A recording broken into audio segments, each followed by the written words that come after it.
Nem. Posso pedir para chamar com amigo? Mas, pronto. Vai ter mudado de Chaim Yitzhak Cohen Ben Tzar.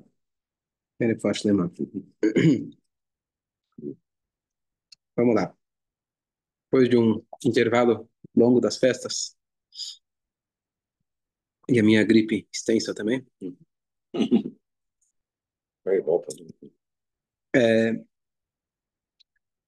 a gente tinha parado no meio de uma história que um general Goi, chamado Naaman, ele veio pedir uma brachá, ele veio querer se curar da Ah, sua tsarat, da sua metzorá, isso, com Elisha. isso. Pelo... Elisha falou para ele mergulhar no rio, fazer uma mikve no Jordão, ele fez, no Yarden, e ele se curou. Ele queria recompensar e o profeta, obviamente, ele recusou. E aqui a gente já tinha adiantado o que aconteceu, mas vamos ver agora os detalhes. Esse Elisha, a gente viu desde o começo que ele tinha um secretário, que esse secretário não tinha uma boa índole, já se provou várias vezes como ele não era uma pessoa boa, mas se Elisha sabia e mesmo assim tentava aproximar ele, ou se Elisha não sabia, não está claro, mas até esse momento ainda Elisha manteve ele no cargo. E o Gehazi, então ele vai atrás do Naaman e ele quer tirar proveito.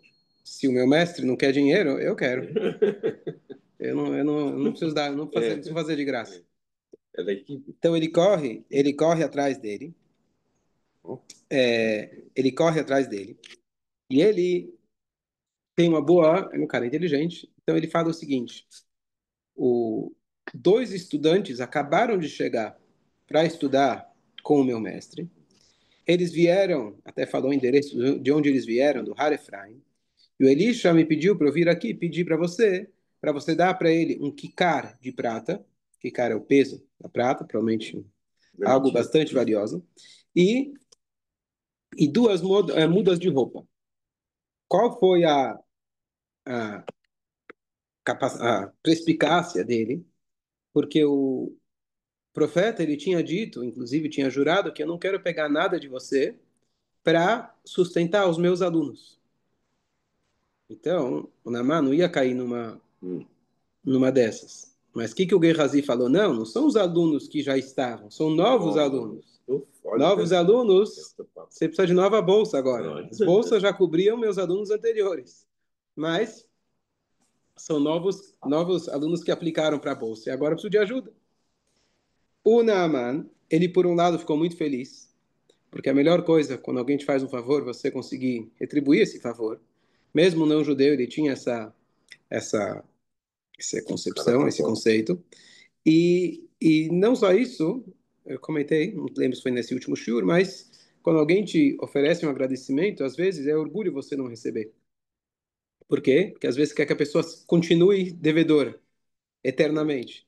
Se eu te fiz um favor, você me dá um presente, estamos quites, acabou. Você fez sua parte, eu fiz a minha, tá tudo certo. Se eu falo, não, imagina, aí eu quero que você fique a vida inteira pensando que você me deve. Como é que eu vou dar? Certo? Então, por outro lado, às vezes é bom você aceitar, precisa saber quando é a situação, em qual situação. Então, ele, com certeza, se ele falasse, bom, não quero ficar devendo para um judeu, né? Não quero ficar com essa dívida moral para um judeu. Então, deixa eu acertar minha dívida. Dinheiro eu tenho em abundância. Eu resolvo e está acabado. Mas, por outro lado, ele também achou que estava estranho. Ele acabou de sair do profeta, o profeta falou que não queria veementemente. E agora, de repente, vem um outro atrás, fala, não, não, eu quero. Então, ele vira e fala para ele, olha, eu quero que você jura que você está falando a verdade. E aqui a gente vê o que acontece quando a pessoa faz um erro, ela começa a se enroscar mais ainda.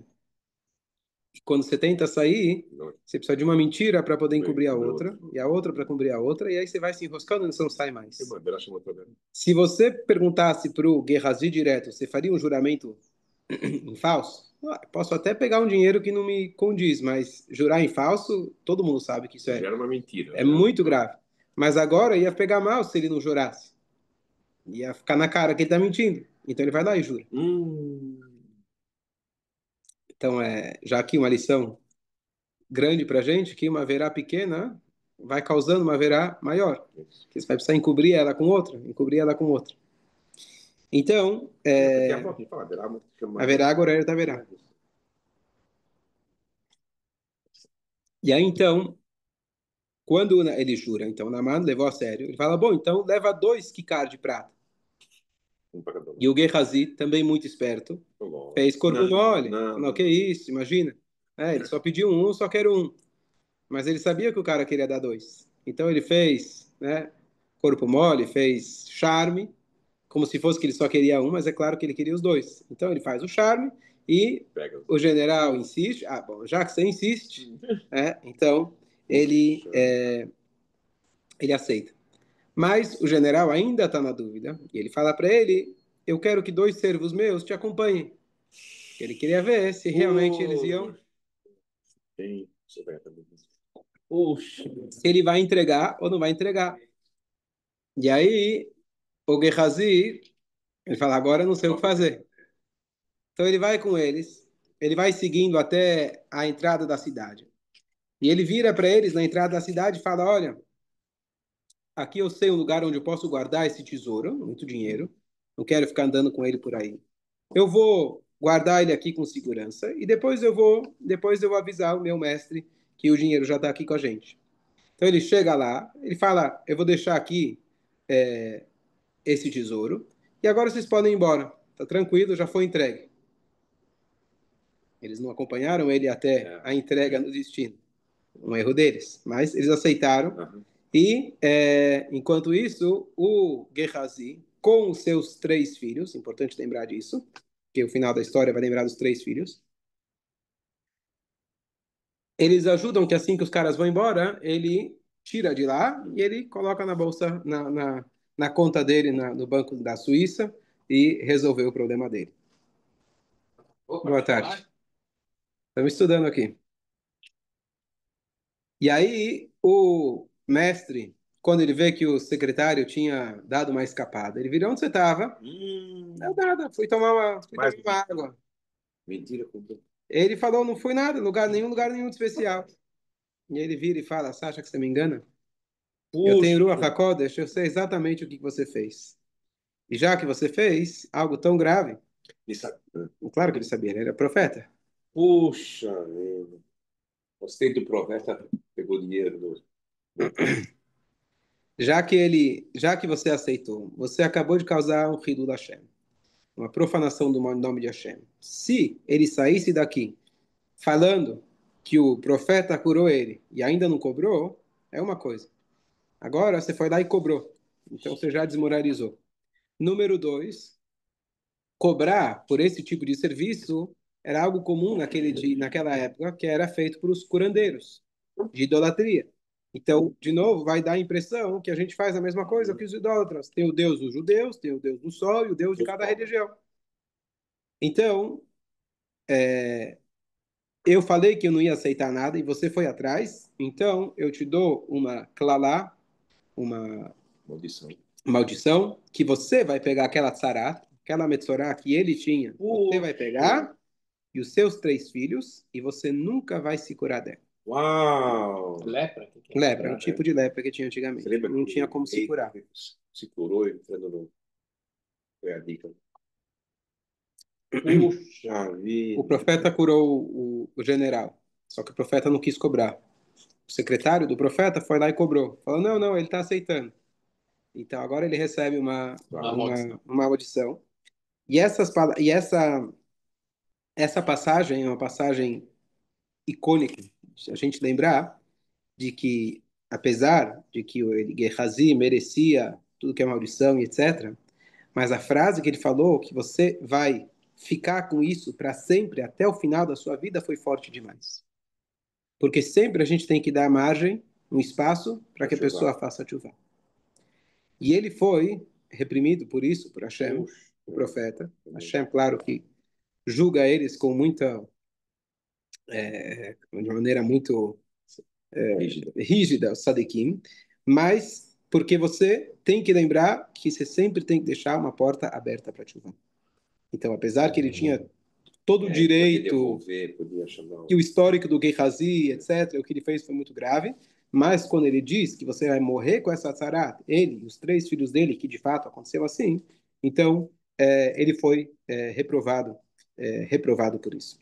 E Hashem faz realmente o que o tzadik Sim, o Tzadik decretou, assim foi. do... Então já aqui está mais uma lição de que por pior que a pessoa seja, nunca se deve dar o ponto final. castigo tão forte. O ponto final.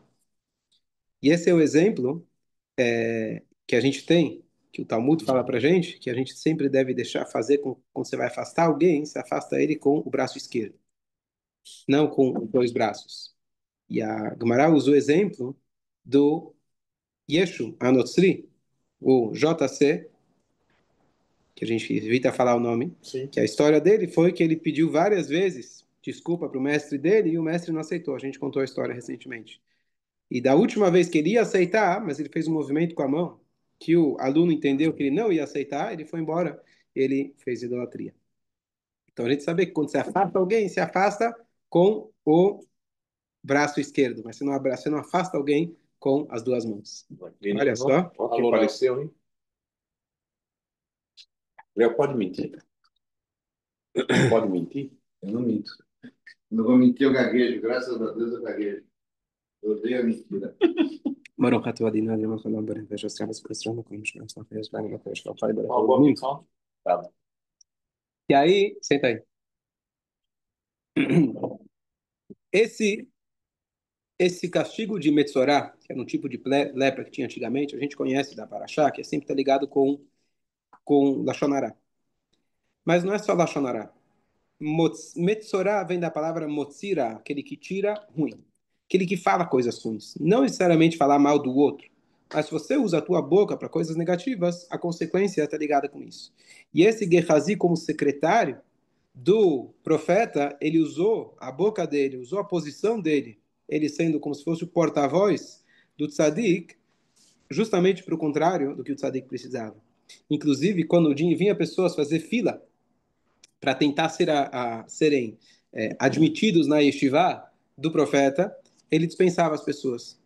Ele não queria muito trabalho, não queria muita gente, não queria outras... o secretário. Sim, sim. Ele dispensava as pessoas. Então, o pessoal vinha se matricular na escola dele. Ele, como secretário, não queria muito trabalho, então ele fala, não, tá com excesso de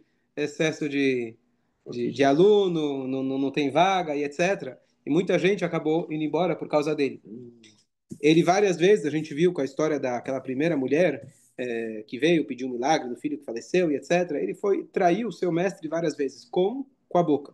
Então, já que ele usou a boca dessa forma, várias vezes, de maneira errada, e agora ele foi lá e pediu dinheiro, etc., então ele foi castigado com essa aflição chamada Metzorah. O mestre dele, apesar que fechou as portas para ele, quando o mestre deu para ele uma clalá, uma maldição, nunca é uma maldição. Tudo que vem de Hashem, de um tzadik, a ideia é a seguinte, que ele receba a maldição nesse mundo, mas que quando ele chegue no mundo vindouro, ele vai estar limpo. Então, o profeta queria que pelo menos ele pagasse aqui nesse mundo a dívida dele, e no mundo vindouro ele ia estar limpo. Porém, o Gehazi não aproveitou essa oportunidade, e ele, não só que ele não aproveitou, ele continuou pecando, e pecou mais, e pecou mais. Depois desse caso? Depois, sim. Então, mesmo com o O doente, que ele fez? Mesmo doente. O que ele fez? podia dizer que ele merecia, então? Então ele merecia todas. Se o tzadik deu, ele merecia, mas Não tão pesado. o fato dele ter Podemos julgar. fechado as portas, inclusive, possivelmente fez com que ele se afastasse ainda mais. Porque se eu fecho a porta e falo assim, não volta nunca mais, bom, já que não tem como voltar mesmo, então eu não vou me esforçar. Se você fala que eu deixo a porta aberta, quem sabe ele volte. Então, por isso também que ele foi criticado. Então, o que ele fez? O Gehazi, ele foi de mal a pior. Ele foi até o lugar onde o Yeravam, ele tinha colocado dois bezerros de ouro, um no norte e outro no sul de Israel. Yeravam Benevat, primeiro rei que fez a cisão do reinado com Rehavam, filho de Shlomo, ele tinha colocado dois bezerros de ouro. Se você acha que a história do bezerro de ouro só foi no deserto, teve depois também. E aí ele aumentou para dois. Se um deu certo, vamos fazer dois. E o que ele fez? Ele foi até lá e ele fez uma melhora, um upgrade no bezerro de ouro. O que ele fez? Ou com algum tipo de imã ou com o nome de Hashem, tem discussão exatamente como que ele fez isso, ele fez com que o bezerro flutuava no ar. Então o cara vinha lá se ajoelhar para o bezerro e de repente o bezerro se mexia. Seja com força física, da física, ou com a força espiritual que ele conhecia, afinal ele era aluno de um grande profeta, ele fazia com que o bezerro se mexesse. Então imagina, você vai lá, você já está suscetível a fazer idolatria. Você chega lá, o cara se mexe, Parece que está com corpo. opa, então esse aí é verdadeiro. É. Então isso fez com que ele perdesse, inclusive, o Olam Abba. Hum. E mais uma coisa que ele fez, ele ainda viajou e foi morar em Aram, da onde tinha vindo aquele general, né, de lá que vinha o Naaman, e ele foi morar com eles. Uma das coisas mais graves que tem um judeu ele pode fazer é falar: eu não faço mais parte desse povo, eu vou embora, eu vou procurar uma outra turma. Então, não só que ele fez idolatria, mas se ele faz idolatria e ainda está com judeus, ele está pecando entre judeus. Mas se ele vai lá e vai embora, fala, não tem mais nada a ver com esse povo, ele vai para outro povo. Imagina, o povo de Israel está em Israel, está na sua terra. Ele vai lá, não, eu vou morar, achar outro país mais legal. Então, isso também foi considerado muito grave. E por isso, então, ele perdeu o seu Olam Abba. E assim ele morre, ele até o final da vida dele, ele e os seus 3 filhos, são Arba Metzoraim, são os 4 leprosos que eles ficam assim até o final da vida. E realmente ele não faz chuva. Esse é o Gehazi. Sim, se ele tivesse recebido aquela lá, ele poderia falar assim, Nazir, olha, tira que eu vou mudar. Poderia Então, também cancelar aquela lá. pode se cancelar aquela lá. Tanto é que eu dei o shiur antes de Yom Kippur, eu falei de que havia um indivíduo que ele pecou todas. Ele pecou de todos os jeitos. E aí, Elazar ben Dodai, ele ouve uma voz celestial, fala para ele que ele não consegue mais, não tem como ele fazer tshuva. Não, calma, vamos deixar eu voltar a história. Elazar ben Dordaya, ele era um pecador. E aí ele ouve dizer que tem uma mulher de rua que presta serviços e ela é da top do mundo. E ele falou que essa ainda não conheço, essa experiência eu não tive ainda. Então ele atravessa 7 rios para chegar nela. E quando ele chega nela, ela vira e fala para ele: você não tem mais jeito, lembra? Você não tem mais jeito. Imagina, ele foi lá para pecar e ela vira e fala que você não tem mais jeito de fazer chuva. Não sei, achei que eu não pedi aqui uma lição de moral, eu vim aqui fazer outras coisas, né? Mas foi isso que ela falou. Quando ele ouve da boca dela, ele então, isso, aí a casa caiu. Então ele começa a pedir, etc. E no final ele acaba chorando e pedindo perdão e Hashem aceita a chuva dele. Então, a pergunta é, aquilo que a mulher tinha falado, como uma maneira de profecia, que ele não tinha mais jeito, o que adianta você chorar? Não tem mais jeito, não tem mais jeito. Então, já que não tem jeito, deixou, né? Vamos continuar pecando. Então, a resposta é que às vezes a Hashem fala para você não tem mais jeito para te cutucar. Quando você fala que não tem mais jeito, é a maneira de você cortar. Às vezes a pessoa só se toca quando ela dá de cara com a parede. Você precisa colocar a pessoa numa situação onde ele vê que não tem mais jeito, só assim. Então a pessoa, muitas vezes, você pergunta, você vai começar a dieta? Segunda-feira. Você vai parar de fumar? Mês que vem. Qualquer dia que eu quiser parar, eu paro. Que ele acha que ele vai conseguir parar. Ele só vai conseguir parar quando ele perceber que ele não consegue. Ele só vai perceber que ele é viciado, ele só vai começar o tratamento quando ele realmente falar, eu sou viciado. Eu sei que tem negócio dos alcoólatras anônimos, nunca participei, mas o que eles dizem é que a vida inteira você é chamado alcoólatra. Você nunca vai dizer eu não sou alcoólatra. Por quê? A vida inteira você tem que se policiar. Porque você pode passar 30 anos. E você fala, não, agora faz tanto tempo que eu não bebo, não estou limpo. Não existe. Então, o primeiro passo para a sua cura é você entender que você tem uma queda muito grande. Na hora que você entende que você não consegue, você não tem as forças sozinho de segurar, aí você começa a fazer chuva. Então, quando a Hashem diz não, não é não. A Hashem diz não para te dar uma cutucada. Então, essa mesma coisa com certeza teria sido se as portas da chuva estão sempre abertas e realmente se ele quisesse fazer chuva, a chuva é sempre aceita. Não tem como não. Ainda mais quando o chefe dele, né? Era um grande nazir. Puxa, Ele quem ia sabe? poder, ele teria uma ajuda, tinha um Então, pistolão para ajudar ele. eu fazer que também o Leão Navi também fez um decreto pesado que a Hashem não gostou. Sim, sim. É que Parece Hashem ele quer mesmo. que os profetas nos protejam.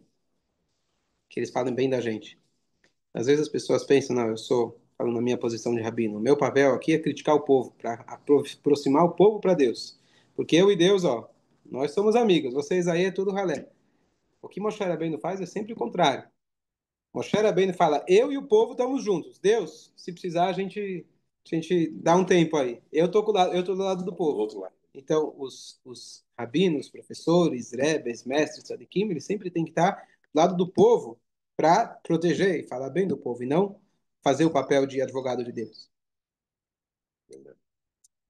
Tem mais uma história? Vamos lá, vamos ver se a gente consegue. Esse agora é o 12º milagre do profeta Elisha. Qual é? Agora, que eu vou falar. Tá ansioso? Eu pensei que fosse esse Então, eu comentei que o Gehazi, ele dispensava os alunos novos. Então, até então, ele tinha 2.000 alunos, que isso já com todas as dispensas. Agora, o número de alunos dele subiu para 200.000 alunos. Por quê? Aquele cara não estava mais na porta, e tinha muita gente vindo atrás que queria aprender desse profeta. E não era uma época que você tinha tantos profetas, então se tinha alguém como esse, você queria aproveitar. E um dos profetas que veio aprender com ele era um dos alunos que veio é o profeta Ioná. O Ioná que aparece na história do Yom Kippur, aquele que foi engolido pelo peixe, esse Ioná Ben Amittai. Ele foi, alguns dizem que era ele foi aprender Torá também. Depois ele acabou se tornando profeta. E os alunos vieram e falaram, Rebbe, com 200.000 alunos, a gente precisa de um novo prédio. Precisamos construir uma nova instituição. Boa. Boa. Então, o, Não pode ser, você que ele ensinava É? para 200.000, não é possível que ele ensinava. o que acontece? A gente fala dos 24.000 alunos do Rabi Akiva. Não necessariamente eles estavam todos simultaneamente estudando. Ele era o mestre, imagina como se fosse um Rebbe. Tem alunos por toda a terra. As pessoas não estão todo mundo na mesma hora, no mesmo lugar. Mas, de qualquer jeito, o movimento era grande. Então, eles viram e falam para o mestre, a gente quer, então, expandir. E eles falam, a gente quer ir até a margem do Rio Jordão. Cada um de nós vai cortar uma árvore para a gente fazer vigas, e com isso a gente vai construir um Beit HaMidrash na beira do rio. Ele não ficou muito satisfeito, ele não queria agora reformas, ele não queria que o povo deixasse de estudar a Torá para construir, mas, por outro lado, ele também não impediu. E a história, o tempo é curto, mas esse Yoná, que ele estava lá, inclusive para cortar a árvore, ele bateu tão forte com o machado, que acontece que o machado ele bateu e a lâmina acabou voando e caiu dentro do rio. Os alunos eram pobres demais, a matéria-prima era escassa, dinheiro era escasso, e agora tinha um machado a menos. E ele ficou preocupado, falou, como que eu vou, esse machado nem era meu, preciso agora devolver, e como que eu vou pagar? Como que eu vou pagar? Então, se você tem um pistolão como o profeta, você pede para ele dar um jeito. Então, chamam Elisha, e o Elisha ele fala, não tem problema. Ele pega um pedaço de madeira, ele joga a madeira no rio, a madeira que normalmente boia afundou, a lâmina que normalmente afunda, ela boiou, ele pegou a lâmina, e assim ele pôde continuar, Foi esse milagre. ele pôde continuar, Que legal. ele pôde continuar o trabalho dele. Então, mais um milagre dele, a gente pode discutir qual que é o significado desse milagre, mas basicamente você vê que quando você está com o profeta de Hashem, as leis da natureza não se aplicam, e quando se trata principalmente de construir uma casa para Hashem, etc., isso a gente vê claramente, para construir uma nova sinagoga, nunca tem dinheiro, certo? Nunca uma yeshiva, uma sinagoga, e Hashem ele faz com que a lâmina, aquela que caiu, ela boia de novo, e Hashem dá um jeito, porque a casa de Hashem sempre tem que estar bonita, tem que estar grande, e Hashem ele vai dar um jeito para que as coisas se encaixem. Foi a... Thank you. Pode pela inauguração dele, ele mostrou.